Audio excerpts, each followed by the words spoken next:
Ok, aujourd'hui, en fait, j'aimerais parler rapidement de quand j'ai pensé que j'étais surdoué. Je vais faire un petit survol, en fait, vers l'arrière. Je le sais depuis quelques semaines, peut-être un mois. Tout a commencé, en fait, lorsque j'ai écouté, en fait, j'ai eu dans mes recommandations sur YouTube, le soir, j'écoute beaucoup de vidéos informatives ou j'aime les trucs scientifiques et tout. Et il y a une dame, une psy, si je me souviens bien, je suis pas sûr, qui parlait du pervers narcissique. Et ironiquement, j'étais dans une situation où j'étais avec un pervers narcissique et par le fait même, j'ai cru à un moment donné par ma façon de penser ou mon espèce de silence radio qui est typique chez les PN, chez les pervers narcissiques, et j'ai cru que j'étais pervers narcissique. Donc ce qui est arrivé, c'est qu'avec la vidéo, j'ai cliqué dessus sur ma tablette, puis ça a fait en sorte que c'est tombé dans mes lus. Donc, à chaque jour, quand que je retournais finalement sur ma tablette, je revoyais cette vidéo-là, l'image, et avec le titre, Les pervers narcissiques. Donc, je me suis dit à un moment donné, je vais l'écouter. J'aurai pas le choix de me dire, en fait, de comprendre que je suis réellement un pervers narcissique et que je dois aller chercher de l'aide. Donc, je voulais en savoir plus. Je clique sur la vidéo et ça parle du pervers narcissique, évidemment, avec le truc de silence radio. Je clique sur la vidéo, finalement, et je me rends compte que oui, je ressemble un peu au pervers narcissique, mais en gros, non. Ça me ressemble pas. Puis, ma plus grande hypothèse que j'avais à ce moment-là sur ma personnalité, sur moi, sur ce que j'avais à l'intérieur, c'est que j'étais potentiellement TSA, trouble du spectre de l'autisme, Asperger, au niveau ou pas. Je me posais des questions, mais il y a certains trucs qui fonctionnaient pas, qui font partie du diagnostic en général du TSA, et que moi, j'avais pas ça, ou que j'avais quelque chose que le TSA n'est pas supposé d'avoir. Donc, ça brouillait les pistes, mais à ce moment-là, ma meilleure piste, c'était trouble du spectre de l'autisme, TSA. Et là, en écoutant la vidéo qui parle du pervers narcissique, je me rends compte que je suis pas pervers narcissique, mais le titre de la vidéo, c'était « Pourquoi les pervers narcissiques sont si attirés par les doués ou les surdoués ».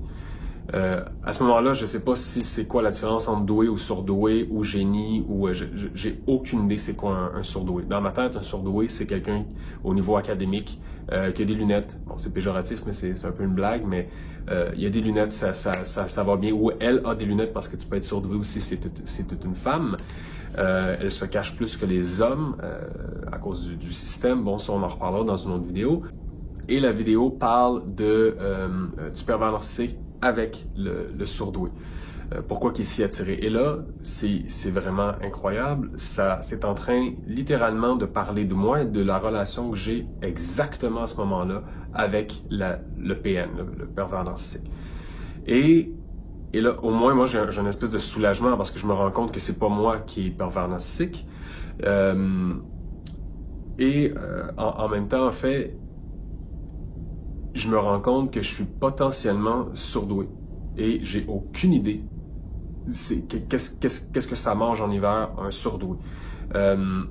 Donc, je suis un peu pris, je suis absolument ébloui, je sais pas exactement comment décrire ça, mais j'étais estomaqué, subjugué. Je comprenais pas pourquoi quelqu'un pouvait parler de moi de cette façon-là sur un autre continent. Donc, ça faisait absolument aucun sens. Mais la prochaine vidéo ou dans les recommandés, c'était littéralement sur les surdoués, qui parlait pas du pervers narcissique, c'était un 13 ou 14 minutes. Je clique dessus et je me mets à pleurer. Je me dis, mon Dieu, et si c'était ça? si ma maladie, si mon mal-être, c'était être surdoué. Et là, je fais 1 million de liens dans ma vie qui est typique des surdoués. Et c'est comme une bombe qui a éclaté dans mon esprit, en moi, physiquement. C'était de la cortisone, en fait, là. Et j'ai eu cette cortisone-là pendant à peu près 2 semaines. Je pouvais presque toucher à Dieu. Ça aussi, c'était quelque chose qui était envisageable, la bipolarité, en fait. Mais j'ai vu des spécialistes, des psychiatres dans ma vie, on en reparlera probablement dans une autre vidéo, qui m'avaient confirmé, et non infirmé, confirmé que je n'étais pas bipolaire. Donc ça c'était déjà écarté. Mais moi, avec mon champ d'expertise, je connais certaines hormones et je sais faire la différence entre le cortisol et la cortisone. Et je savais que j'étais sur un high de cortisone à ce moment-là. Bon, c'est parce que je fais un espèce d'aperçu de la semaine et de la semaine d'après que j'étais... je venais de découvrir qui j'étais. C'était absolument là, incroyable. J'avais rarement dans ma vie ressenti quelque chose aussi fort. J'avais l'impression d'être plus léger. Évidemment, c'est un peu comme du speed ou une drogue excitante. J'étais excité, j'étais complètement... je pense que ça paraît presque encore aujourd'hui quand j'en parle. C'est très difficile à décrire. Puis en même temps, j'aurais déplacé des montagnes, j'aurais aimé ça, rester dans cette espèce d'ambiance physique et psychique là. Plus longtemps, j'avais l'impression que j'avais plus de problème. j'avais plus rien sur mes épaules, j'avais plus autant de stress, l'anxiété c'était complètement disparu, effacé. Donc, j'écoute la deuxième vidéo, je pleure et je comprends pas que j'ai pas su ça avant. Et en même temps, je me dis, mais ça se peut pas vraiment que je sois surdoué parce que je suis pas vraiment intelligent. Je sais que j'avais fait des tests quand j'étais un peu plus jeune et la psy m'avait dit que c'était un genre de test de logique, que j'avais eu une très très bonne note, mais je croyais que j'avais fait un genre de test de QI, mais que c'était moins... que j'étais moins haut dans le test de QI. Donc, c'était pas vraiment ça. Bon, ça aussi, je reviendrai un peu. Parce que j'ai déjà finalement eu 1 ou 2 tests de QI techniquement. J'en ai eu un réel avant celui que j'ai fait avec récemment, mais j'en avais eu un quand j'étais en secondaire 2 ou 3, si je me souviens bien. Donc, c'était un peu ça les liens que j'ai pu faire rapidement, c'est de me dire, ah, la psy, je viens de me souvenir, et là, je suis allé regarder sur Internet comment on fait pour déterminer un QI, puis là, ça m'a donné quelques tests, et ça m'a montré la courbe de Waze qui montre justement où est la moyenne, les gens en dessous de la moyenne, au-dessus de la moyenne, très au-dessus de la moyenne. Et je me suis rappelé à ce moment-là que cette psy-là m'avait spécifié, en fait, petite anecdote, cette psy m'avait dit Jérémy, tu crois que tu te situes où? Advenant que dans le milieu ici, c'est la moyenne des gens, qui est qui est à peu près 75% de la population.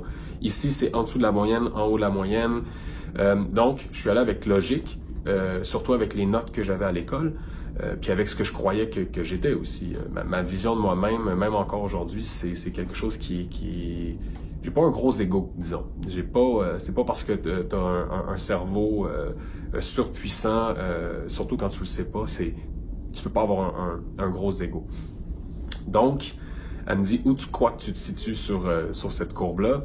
Je dis, en fait, je regarde la moyenne dans le milieu et je dis juste à côté, là, je le fais de l'autre côté. Moi, ça serait ici, mais vous, c'est là. Donc, je dis que je suis en dessous de la moyenne. Donc, pas beaucoup en dessous, mais quand même, je me dis, je sais que je suis en dessous de la moyenne. Ça, c'était clair que j'étais en dessous de la moyenne. Je faisais pas une blague, je faisais pas mon chien piteux je veux me faire dire que je suis meilleur. J'avais vraiment cette impression-là que j'étais en dessous de la moyenne.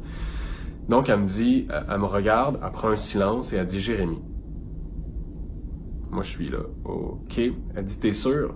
Et je me dis, oups, j'ai exagérer. Alors je prends le crayon à mine et je mets le point encore plus près du 2% au niveau de difficulté d'apprentissage, retard et tout. Et là, elle me regarde et comme, OK, c'est pas ça du tout que l'intention qu'elle avait en me disant mon prénom avec une pause. Et là, elle me dit, toi, t'es en fait littéralement là-bas. Et là, je regarde, puis elle me dit, Et elle essaie de me le dire d'une façon que je puisse comprendre, même si je comprenais, mais elle me l'a pas bien expliqué dans le sens qu'elle m'a pas bien confirmé qu'est-ce que j'étais réellement et pourquoi, si j'avais si j'étais si haut, pourquoi j'étais si mauvais à l'école, pourquoi j'avais des échecs et pourquoi moi, mon père avait jamais eu d'échecs de sa vie, tout réussi, avec facilité, brio même. Pourquoi dans ce cas-là, si je suis si haut, pourquoi j'ai l'impression d'être si con, si stupide et que je me le fais dire même à l'école. Et c'est sûr que mon pire bourreau a toujours été moi-même. Ça a toujours été mon pire ennemi au niveau mental. Ça a toujours été moi parce que c'est comme si, même si tu sais pas que tu es surdoué, que tu as des capacités, et de toute façon, à un moment donné, c'est toi aussi tu veux réussir dans la vie. Toi aussi, tu veux être comme tout le monde. J'étais pas comme tout le monde. J'étais vraiment pas comme tout le monde à l'intérieur. Et en plus, on riait un peu de moi, puis je riais un peu de moi aussi, sur le fait que j'avais des notes relativement basses. En fait, moi, j'étudiais pas, puis je passais. Mais des fois, je pouvais avoir un 40 ou dans mon bulletin, là, ça c'est surtout au primaire. Au secondaire, j'avais pas mal toujours 60 en montant, mais pas beaucoup plus que ça. Mais je côtoyais des gens qui, je trouvais, me ressemblaient au niveau intellectuel. Et ces gens-là, souvent, excellaient et avaient des 90, 95, 98 de moyenne. Et je me disais, moi, avec mon 63 de moyenne, que je trouve quand même assez extraordinaire, je suis loin de là. Et pourquoi j'ai l'impression que je suis un peu comme eux, mais que je le suis pas en même temps? Parce que, veux pas, mes notes reflètent mon intelligence. C'est comme ça qu'on a appris. Et avant que tu comprennes que c'est pas ça, même adulte encore aujourd'hui, c'est souvent on se questionne quand on rencontre quelqu'un, on serre la main, on dit qu'est-ce que tu fais dans la vie, quel est ton emploi, donc jusqu'où tu as réussi à aller au niveau académique, quelle université, dans quelle université t'es allé. Moi je me suis dit, j'ai des fois fait une blague, là c'est l'arborescence qui fait ça, mais moi je suis allé avec mes parents au HEC à Montréal quand j'avais probablement 7 ans, 8 ans. Donc j'ai déjà fait la blague que moi j'allais à l'université je suis déjà allé à l'université quand j'avais 7 ans ou 8 ans. Ce qui est vrai, théoriquement. Mais ça, c'est probablement le genre de blague de doué que moi je trouve bien drôle, mais que la moyenne des gens se dirait, mais c'est stupide ça. L'humour, si je peux faire une petite parenthèse, un parallèle, l'humour a toujours été chez moi quelque chose qui était très développé. Évidemment, quand mon humour à moi, c'est toujours pour un peu déranger. Des fois, je vais voir si la personne est raciste, misogyne, et je vais faire des blagues des fois un peu déplacées. Je sais que ça paraît contradictoire, mais souvent en faisant ça, c'est que je vais voir un peu il y a des gens qui, par leurs réponses, ils mentent pas. Ils savent pas qu'ils font ça, mais moi ça a toujours été ça un peu. J'ai toujours testé. Maintenant, je sais pourquoi j'étais capable de faire ce genre de choses-là. Mais avant, j'avais aucune idée pourquoi que j'avais ces espèces d'intuitions que j'ai parlé un peu dans une autre vidéo.